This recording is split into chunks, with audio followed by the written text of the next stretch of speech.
Natal mengubah jalan hidup manusia. Berapa banyak Anda yang mau diubahkan ketika merayakan Natal?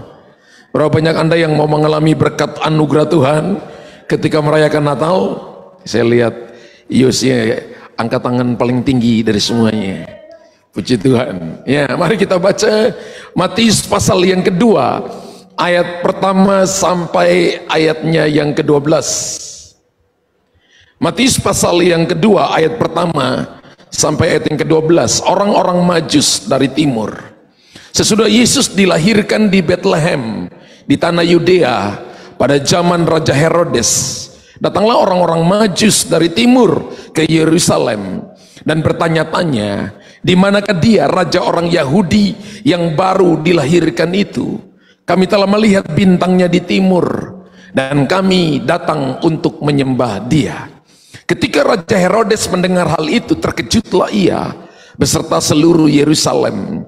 Maka dikumpulkanlah semua imam, kepala dan ahli Taurat bangsa Yahudi. Lalu dimintanya keterangan dari mereka di mana Mesias akan dilahirkan. Ayat yang kelima, mereka berkata kepadanya, di Bethlehem di tanah Yudea, karena demikianlah ada tertulis dalam kitab Nabi. Dan engkau Bethlehem tanah Yehuda, engkau sekali-kali bukanlah yang terkecil di antara mereka yang memerintah Yehuda. Daripadamu akan bangkit seorang pemimpin yang akan mengembalakan umatku Israel. Lalu dengan diam-diam Herodes memanggil orang-orang Majus itu dan dengan teliti bertanya kepada mereka bila mana bintang itu nampak. Kemudian ia menyuruh mereka ke Bethlehem, katanya, pergilah dan selidikilah dengan seksama hal-hal mengenai anak itu, dan segera sesudah kamu menemukan dia, kabarkanlah kepadaku supaya aku pun datang menyembah dia. Ayat 9, sesudah mendengar kata raja itu, berangkatlah mereka dan lihatlah bintang yang mereka lihat di timur itu mendahului mereka hingga tiba dan berhenti di atas tempat di mana anak itu berada. Ketika mereka melihat bintang itu, sangat bersukacitalah. Maka masuklah mereka dan ke dalam rumah itu dan melihat anak itu bersama Maria ibunya, lalu sujud menyembah dia. Mereka pun membuka tempat harta bendanya dan mempersembahkan persembahan kepadanya, yaitu emas, kemenyan, dan mur. Dan karena diperingatkan dalam mimpi supaya jangan kembali kepada Herodes, maka pulanglah mereka ke negerinya melalui jalan lain. Puji Tuhan. Bagaimana pertanyaannya, bagaimana kita menyambut Natal di tahun ini? Banyak kue, baju baru, menghias rumah. Ini kan pertanyaan yang harus kita jawab. Pergi kunjungi teman.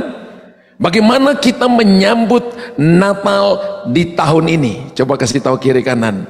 Saya menyambut Natal karena Yesus ada di dalam saya. Amin. Amin. Apakah Natal sungguh kita rindukan? Bukan kindukan ya, tapi rindukan ya. Apakah Natal sungguh Anda dan saya rindukan? Saya lihat mulai dari bulan Oktober, anak laki saya, kakak Kris itu sudah putar lagu Natal di kamarnya. Ketika masuk di kamarnya sudah bunyi lagu Natal. Saya katakan, kakak, belum Desember, aku kangen Natal Papa. Apakah Anda merindukan Natal? Natal bukan cuma tanggal 25 Desember.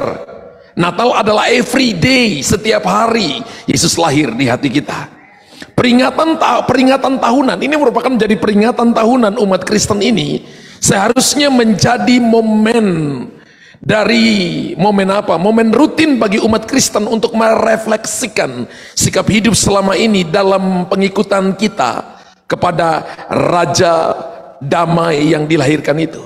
Dan kalau kita belajar, ada dua tokoh yang jalan hidupnya terlihat dalam narasi Natal dalam kitab Matius pasal 2 ayat 1 sampai 12 tadi. Siapakah dari tokoh ini yang mencerminkan jalan hidup kita? Ini kita perlu tanya. Siapakah dari tokoh ini yang mencerminkan jalan hidup kita? Ya, ada jalan hidup yang menolak Natal, yaitu jalan hidup Herodes. Kita belajar dari Herodes. Ini jalan hidup menolak Natal. Anda bisa saja jadi orang Kristen, tapi Anda punya spirit of Herodes, menolak Natal.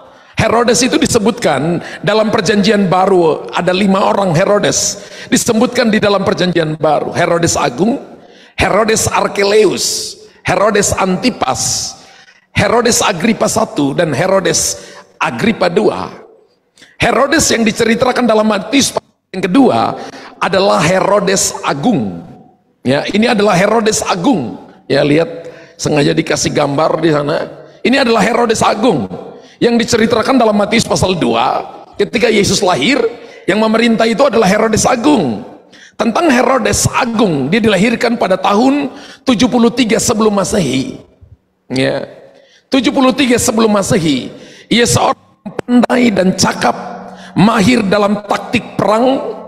Ini berbakat dalam bidang politik. Ini raja ini merupakan raja Yehuda yang sangat ahli, yang sangat cakap di tengah-tengah pergulatan politik Roma yang pasang surut, yang kacau, yang tidak menentu. Dia dapat menyelesaikan diri dengan sangat baik, mulai dari Raja Roma Julius Caesar hingga Kaisar Agustus. Ingat, Yesus lahir pada masa pemerintahan Kaisar Agustus, dan Herodes tetap eksis di sana. Herodes juga seorang yang berkontribusi besar bagi pembangunan kota-kota di wilayah kekuasaannya. Ia yang memimpin pembangunan gedung-gedung megah di zamannya. Ia merenovasi bait Allah, makanya bait Allah Salomo itu dibangun dengan luar biasa pada zaman Herodes, menjadi sangat megah. Ia membangun kuil untuk Kaisar Agustus. Ia juga membangun gelanggang olahraga, teater, bahkan konsorsium. Ia juga memperkokoh benteng pertahanan. Ya. Tapi ingat bahwa raja ini memiliki karakter yang sangat buruk. Ketika dia memerintah, sejarah mencatat saudara ya, dia membunuh istrinya, dia membunuh kakaknya, dia membunuh pamannya, dia membunuh para penasehatnya, dia membunuh para menterinya. Kenapa? Karena mereka mencoba, kedengaran oleh dia bahwa mereka mencoba untuk mengkudeta pemerintahannya. Masa si istri mau kudeta pemerintahannya? 5 hari sebelum dia mau meninggal, anaknya yang paling besar namanya Antipater merasa senang karena ayahnya meninggal, lalu dia akan menggantikan ayahnya. Papanya udah sakit, dan dia dengar bahwa anak yang paling sulung namanya Antipater senang bahwa dia akan menjadi raja menggantikan papanya. Dia kirim orang untuk membunuh anaknya. Makanya ada sejarawan menulis begini, lebih baik menjadi babinya Herodes daripada menjadi anaknya. Semua anaknya dibunuh karena papanya takut, dan dia berpikir bahwa dia akan hidup selamanya, ternyata dia mati. Ini karakter buruk daripada Herodes. Dan saudara belajar bahwa dia adalah seorang pembunuh, seorang raja yang pintar, yang cerdas, membangun pertahanan yang kuat, memperbaiki bait Allah. Wow, tapi punya karakter yang bulut. Itulah sebabnya Matius pasal 2 ayat 3 berkata, ketika Raja Herodes mendengar hal itu, terkejutlah ia beserta seluruh Yerusalem. Herodes terkejut karena seorang yang mengancam tahtanya telah lahir. Dikatakan bahwa seorang raja telah lahir, sehingga ia mencari tahu informasi tentang hal itu. Matius pasal 2 ayat 5 dan 6, mereka berkata kepadanya, di Bethlehem di tanah Yudea, karena demikian ada tertulis dalam kitab Nabi, dan engkau Bethlehem tanah Yehuda, engkau sekali-kali bukanlah yang terkecil di antara mereka yang memerintah Yehuda, karena yang daripadamu akan bangkit seorang pemimpin yang akan mengembalakan umatku Israel. Ketika Herodes dengar ini, maka dia sangat gelisah hatinya. Dia tidak tenang, saudara. Ia berbohong kepada orang Majus dengan berpura-pura ingin menyembah sang raja, tapi sesungguhnya ia ingin membunuhnya. Istri saja dibunuh, anak yang paling tua yang jadi putra mahkotanya 5 hari sebelum dia mau meninggal aja, dia bunuh anak-anaknya, namanya Antipater. Ya. Wow.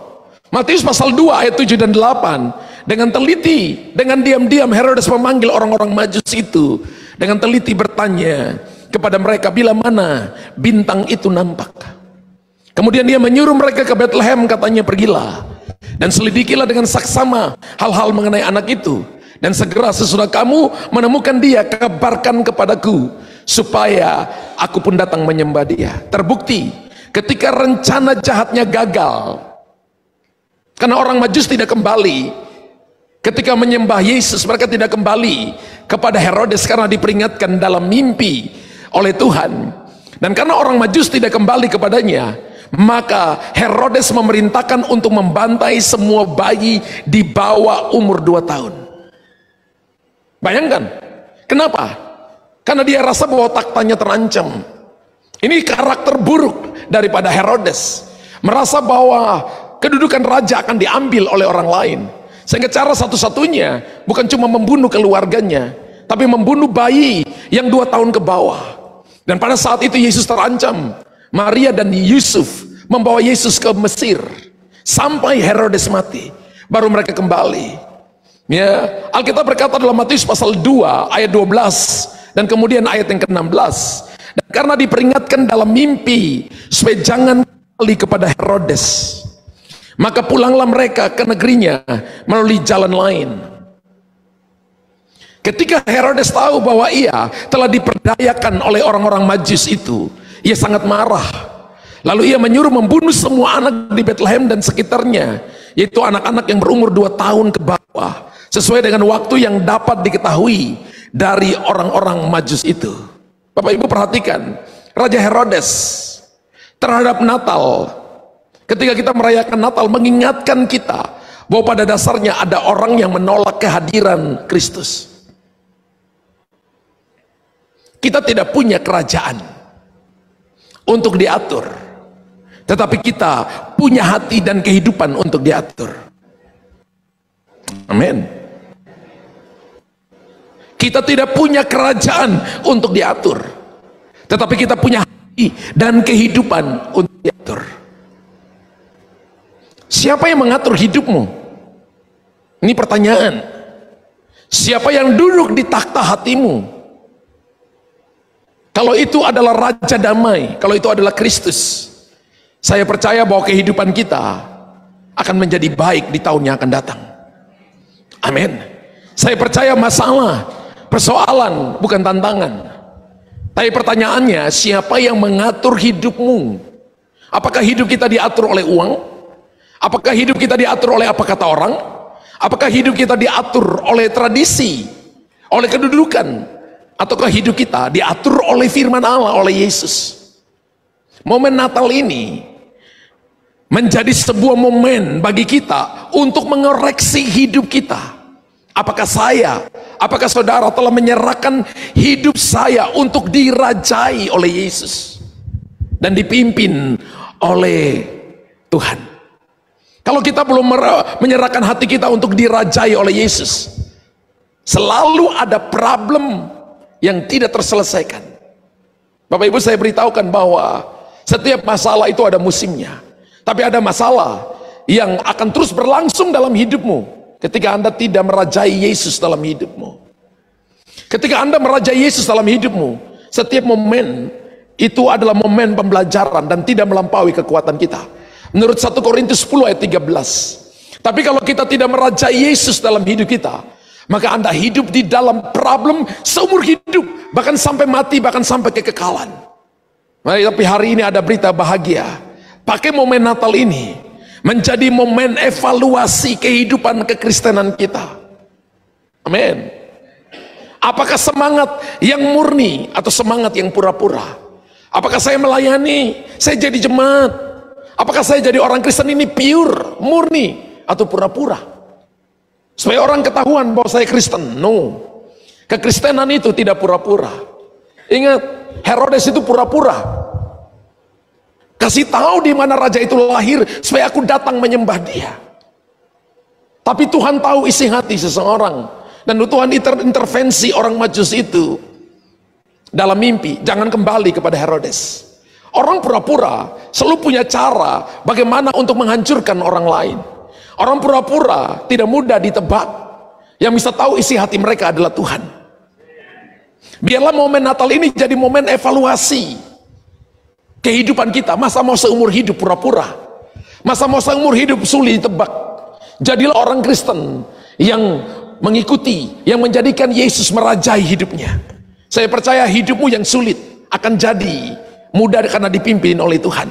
Jalan-jalanmu yang sulit akan diubahkan Tuhan menjadi jalan-jalan kemenangan.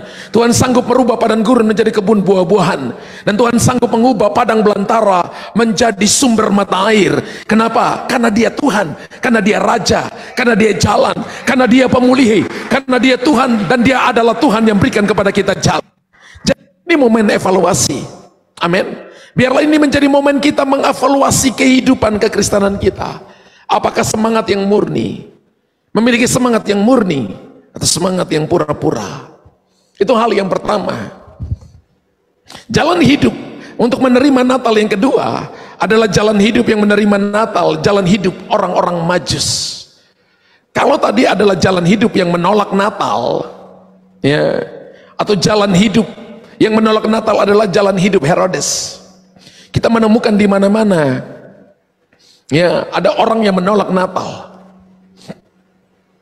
Tapi kita belajar jalan hidup yang menerima Natal adalah jalan hidup orang-orang Majus. Ingat, bukan 3 orang Majus, bukan.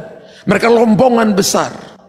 Perjalanan mereka dikatakan mungkin dari ahli-ahli Alkitab, mereka adalah orang-orang dari bangsa Media dan Persia, orang-orang berhikmat, orang-orang yang punya pengetahuan, orang-orang yang bicara, yang belajar tentang astrologi, ilmu-ilmu perbintangan. Dan mereka percaya bahwa seorang raja akan lahir dan akan dituntun oleh sebuah bintang.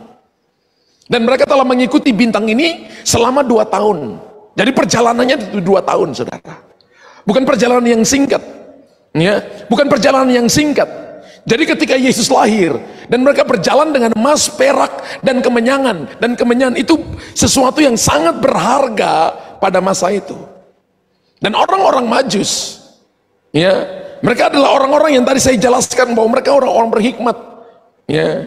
Mereka adalah orang-orang yang penuh dengan hikmat, yang mengerti tentang apa namanya, tentang astronomi, ya. Kalau sekarang ini kalau kita lihat BMKG itu, ya, BMKG, orang-orang ini mereka belajar tentang itu, dan mereka telah mengikuti bintang yang membawa mereka kepada Yesus itu selama 2 tahun, ya. Dan ini sejarah, ya. Pertanyaannya, siapa orang-orang Majus itu? Siapa orang-orang Majus itu? Ada pemimpin-pemimpin mereka, ada namanya, tapi saya nggak sebutkan namanya. Salah satu kemungkinan adalah mereka ini adalah orang-orang Media dan Persia. Orang Media dan Persia kalau sekarang adalah Iran, ya, bangsa Iran. Para Majus diduga merupakan keturunan para guru, para penasehat raja-raja Persia. Mereka ini orang-orang berilmu. Para Majus merupakan kumpulan orang-orang saleh dan berhikmat. Mereka paham terhadap filsafat, mereka paham terhadap ilmu pengobatan, mereka paham terhadap ilmu pengetahuan. Mereka mempunyai kebiasaan menafsirkan mimpi. Haleluya. Ini orang-orang yang punya karunia mimpi.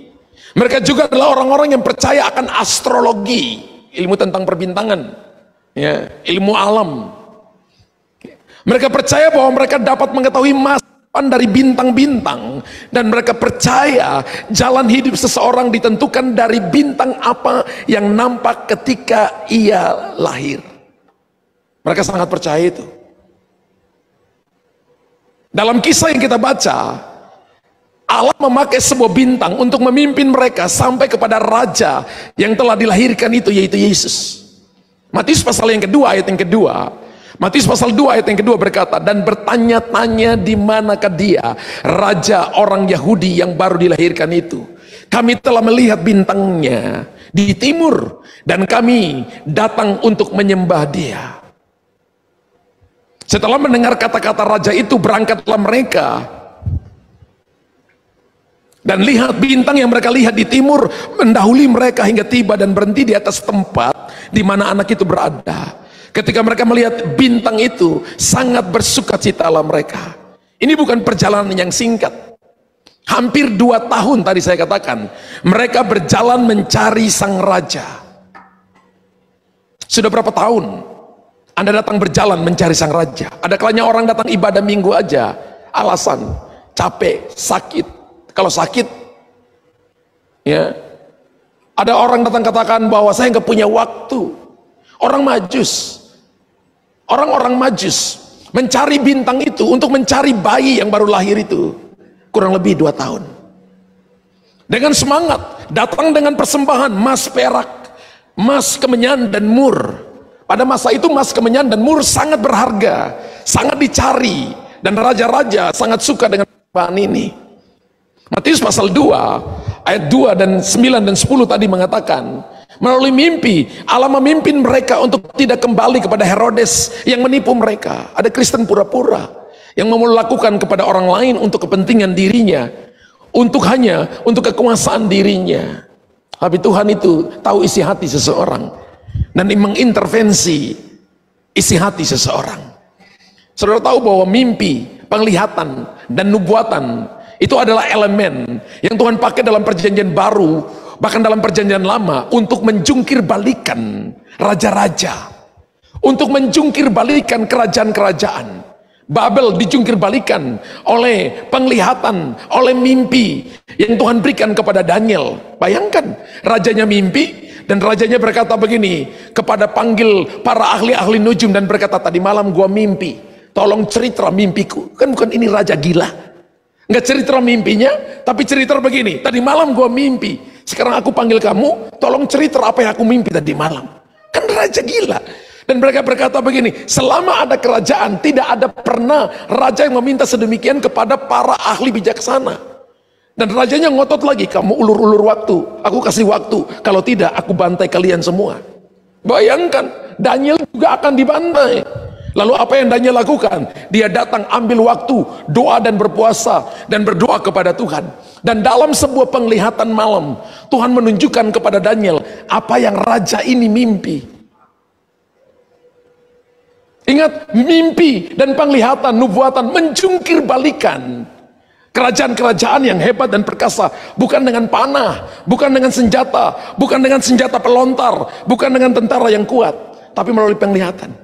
Dan Tuhan menunjukkan kepada Daniel, dia melihat sebuah patung tinggi sampai ke langit, kepalanya dari emas, badannya dari tembaga, kaki dari pinggang sampai ke kakinya bercampur tembaga dan bercampur besi dan bercampur tanah liat. Diceritakan semuanya, dan tiba-tiba ada sebuah batu kecil yang terungkit dari langit, kemudian dia turun dan menghancurkan patung yang besar itu, dan batu itu semakin hari semakin besar, dan batu itu memenuhi bumi ini. Ketika Raja Nebukadnezar mendengar pernyataan dari Daniel, tersungkur, dia menyembah Daniel. Karena nggak mungkin ada yang bisa menafsirkan. Dan Daniel berkata begini, nggak ada satupun yang bisa menerjemahkan, memberitahukan mimpi kecuali Allah di sorga yang mengetahui isi hati. Nah, kita punya Allah, Raja di atas segala raja, Sang Immanuel, yang mengetahui isi hati kita. Nggak ada yang bisa berbohong, nggak ada yang bisa pura-pura, nggak ada yang bisa menipu Tuhan. Dia tahu isi hati kita. Kasih tahu kiri kanan, Yesus tahu isi hatiku. Melalui mimpi, pimpin mereka untuk tidak kembali kepada Herodes yang menipu mereka. Matius pasal 2 ayat 12, karena diperingatkan dalam mimpi supaya jangan kembali kepada Herodes, maka pulanglah mereka ke negerinya melalui jalan lain. Ketika para Majus menjumpai Yesus, Alkitab katakan mereka sujud menyembah dan memberikan persembahan sebagai tanda komitmen pengakuan mereka kepada Yesus sebagai raja dalam hidup mereka. Para Majus, mereka adalah para ahli, orang-orang pintar, tapi mereka tahu seorang raja lahir, dan mereka mencari. Mereka adalah bangsa Media dan Persia, bangsa yang kita tahu Daniel hidup di sana, dan mereka tidak menyembah Allahnya Daniel, tapi percaya. Karena mereka percaya, mereka ahli-ahli astrologi, mereka percaya ahli-ahli perbintangan. Karena itu mereka datang dan mempersembahkan persembahan yang terbaik bagi Tuhan. Akan tiba waktunya, bangsa-bangsa lain akan tiba waktunya, kota ini, bangsa ini akan datang dan menyembah kepada raja di atas segala raja. Akan tiba waktunya di mana hati para Majus, di mana hati orang-orang Majus, Tuhan bisa pakai bangsa lain. Ketika saudara dan saya tidak hidup sungguh-sungguh dengan Tuhan, Herodes dari suku Yehuda, harusnya dia menikmati semua yang terbaik, tapi pura-pura. Tapi Tuhan pakai orang lain untuk mendemonstrasikan pure heart itu. Hati yang pure, hati yang murni. Supaya saudara dan saya bisa belajar hari ini bahwa Natal itu adalah bagaimana saudara dan saya dengan hati yang tulus believe Jesus. Matius pasal 2 ayat 11 berkata begini, maka masuklah mereka ke dalam rumah itu dan sujud dan melihat anak itu bersama Maria ibunya. Boleh ditunjukkan gambarnya?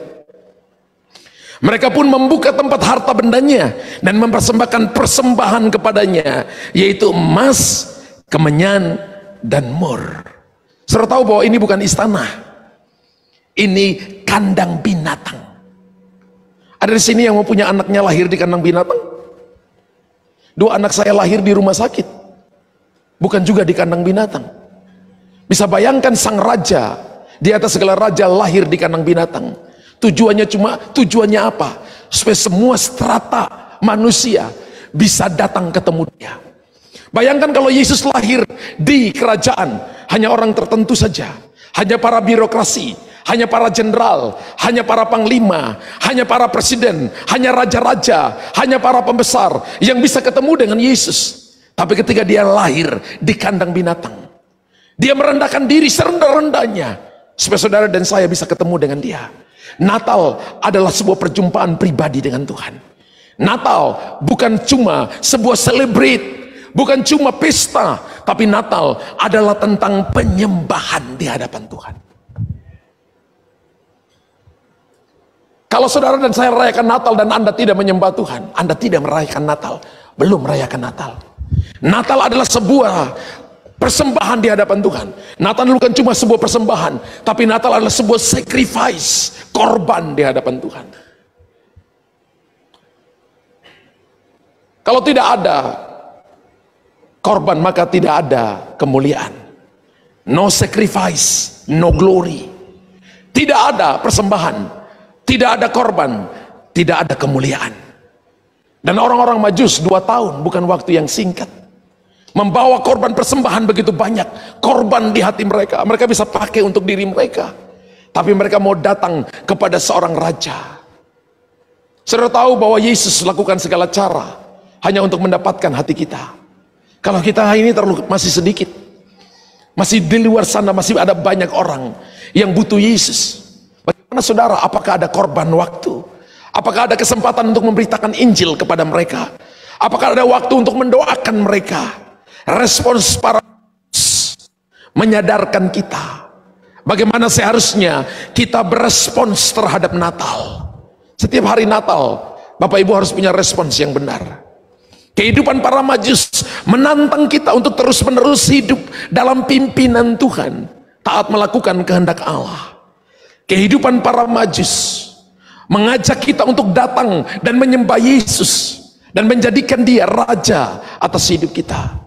Ada orang yang sibuk pekerjaan, ada orang yang sibuk dalam bisnisnya, ada orang yang sibuk dalam dunia perpolitikan mungkin, ada orang yang sibuk di dunia birokrasi, ada orang yang sibuk dalam banyak hal, tapi mereka lupa menyembah Yesus. Satu waktu nanti kita semua akan berdiri di hadapan takhta.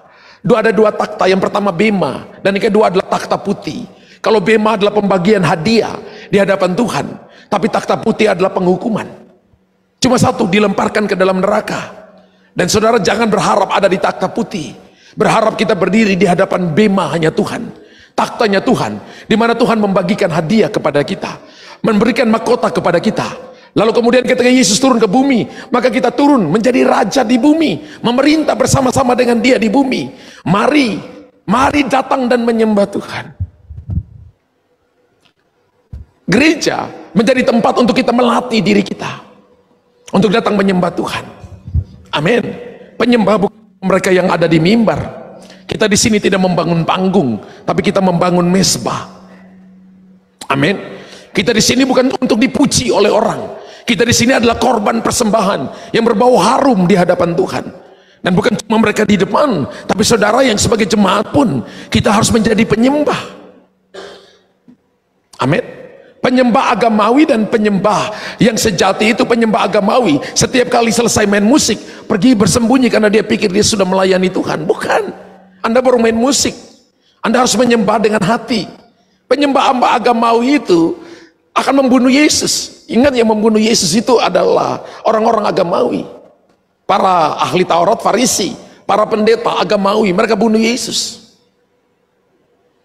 Tapi penyembah sejati akan menangis dengan orang yang menangis, akan tetap berdiri dengan orang yang tetap punya hati yang mencintai Tuhan.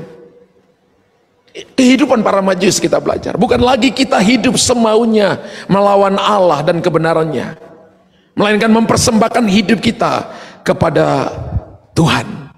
Semangat hidup para Majus menggambarkan kehidupan yang rela mengorbankan hidup dan miliknya kepada Yesus. Satu waktu saya ketemu dengan salah seorang pekerja, dan orang ini dari keluarga yang diberkati Tuhan. Dan dia katakan kepada saya, "Pastor, saya nggak akan kembalikan milik Tuhan." Saya tanya, "Kenapa? Bukankah semua yang ada padamu juga adalah datang dari Tuhan, punyanya Tuhan?" Dan dia ngomong, dia ngomong begini, pendetanya begini. Saya katakan, kamu memberi perpuluhan bukan untuk pendeta. Kamu memberi perpuluhan, tanda bahwa kamu cinta Tuhan. Melalui gereja lokal di mana kamu ada. Kamu pilih hari ini. Dan Alkitab berkata dalam Malaki pasal yang ketiga ayat 10, bahwa terkutuklah orang yang tidak mengembalikan milik kepunyaan Tuhan. Nah, kalau kita tidak mengembalikan, dalam pelompak pengirik. Saya ingat waktu itu ketika saya ngomong 3 tahun kemudian, bisnisnya tuh drop. Kemudian dia WhatsApp saya, 1 minggu baru saya balas. Ketika saya balas, dia katakan, "Pastor, tolong doain saya." Lalu saya telepon dia dan saya tanya, "Rasanya kamu tuh nggak pernah minta telepon orang karena kamu pikir kamu banyak duit." Dia katakan, "Kali ini saya butuh didoain, Pastor." Saya tanya, "Kenapa?" "Uangku dibawa lari oleh orang dan banyak. Hari ini saya stres. Sudah 1 minggu lebih saya nggak bisa tidur malam. Ya, saya tensi, darah saya tinggi, jantung saya berdebar-debar." Saya tanya kembali, "Berapa tahun yang lalu masih ingat apa yang saya katakan kepada kamu?" Dia nangis dan dia katakan, "Saya tidak lakukan itu, Pastor." Saya ingat kemudian saya doakan dia dan saya katakan, "Mulai dengan apa yang ada padamu, ampuni orang itu." Dia katakan, "Gak mudah yang pastor ngomong." Tapi saya katakan, yang saya ngomong adalah apa yang Tuhan suruh untuk kamu lakukan, bukan untuk saya. Kemudian apa? Dia berusaha, dia katakan, "Saya ampuni, saya ampuni, saya ampuni." 2 tahun kemudian, jadi dia mengalami itu kurang lebih hampir 5 tahun. Kolaps, habis. 5 tahun kemudian Tuhan pulihkan bisnisnya. Ketika Tuhan pulihkan bisnisnya, dia sadar bahwa kalau bukan Tuhan gak mungkin. Dia sadar kalau bukan Tuhan tolong dia gak mungkin. Kemudian dia mulai kembalikan apa yang menjadi milik Tuhan. Dia melayani Tuhan dengan sungguh-sungguh, punya semangat baru kembali, kehidupan yang rela berkorban. Dia salah satu orang yang memberi dalam misi untuk pekerjaan Injil, bukan cuma di nasional, tapi sampai ke luar negeri. Saya tanya kepada dia, "Kenapa kamu sekarang ini gila-gilaan?" Dia katakan gini, "Kalau bukan Tuhan, Pastor, saya sudah jadi orang miskin, bukan cuma miskin, memble dan hancur. Tapi karena Tuhan hari ini saya dipulihkan." Bukan kehidupan yang menuntut hadiah-hadiah Natal, tetapi kehidupan yang menghadiahkan komitmen kepada Tuhan Yesus. Hari ini bukan nuntut saya dapat apa, dikasih apa, tidak. Tapi hari ini yang Tuhan mau adalah apa yang kita hadiahkan kepada Tuhan. Karena hidup kita ini selama hidup masih berhutang. Amen. Kita masih berhutang, saudara. Kalau Anda bisa menyembah Tuhan, kalau Anda punya waktu datang untuk ibadah, karena kita berhutang dengan Tuhan. Kita nggak bisa balas. Karena itu kita berikan waktu kita. Kita berikan tenaga kita berikan uang kita berikan kekuatan kita berikan yang terbaik, karena kita berhutang dengan Tuhan. Jadi kita nggak bisa nuntut apapun dari Tuhan. Kalau hari ini kita dikasih sesuatu, itu bonus. Itu bukan menjadi pengejaran utama bagi kita. Momen Natal tahun ini biarlah menantang kita untuk meniru kehidupan dan komitmen para Majus. Kenapa? Hidup yang senantiasa mencari kehendak Allah, taat kepada pimpinan Tuhan, mempersembahkan hidup sebagai persembahan yang berkenan. Mereka bukan orang yang menuruti keinginan sendiri atau menuruti keinginan Raja Herodes, tapi hidup menuruti keinginan Tuhan. Di hadapan kita ditawarkan jalan hidup Herodes atau jalan hidup para Majus. Hari ini kita pilih ikut kehidupan Herodes atau ikut kehidupan para Majus. Jalan hidup para Majus adalah jalan hidup ketaatan. Jalan hidup Herodes adalah jalan hidup pemberontakan. Ada sukacita di ujung jalan para Majus, ada murka di ujung jalan Herodes. Wow, haleluya. Ketika Bapak Ibu memilih dengan benar, maka itulah Natal. Happy Christmas Eve.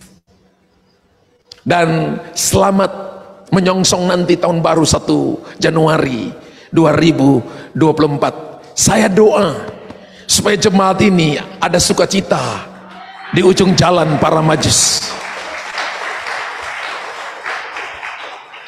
Ada ketaatan dalam hati saudara dan saya. Itulah Natal. Bukan hidup pemberontakan, bukan murka di ujung jalan Herodes, tapi yang kita alami adalah berkat-berkat para Majus. Dua golongan ini kita belajar hari ini. Saya percaya hari ini Bapak Ibu diberkati Tuhan. Yang diberkati boleh tepuk tangan bagi Tuhan yang meriah. Haleluya. Shalom, saatnya mari kita memberi persembahan. Ya, mari kita satu dalam doa. Tuhan Yesus, terima kasih Bapa. Kami percaya bahwa makna Natal yang ada di hati kami Tuhan, kami dapat mengerti Bapa. Beri kami hikmat agar kami menerima Natal seperti orang-orang Majus Bapa. Biarlah makna Natal adalah korban dan penyembahan di dalam hidup kami Tuhan. Terima kasih Bapa, Engkau memberikan kami selalu kasih-Mu di dalam kehidupan kami.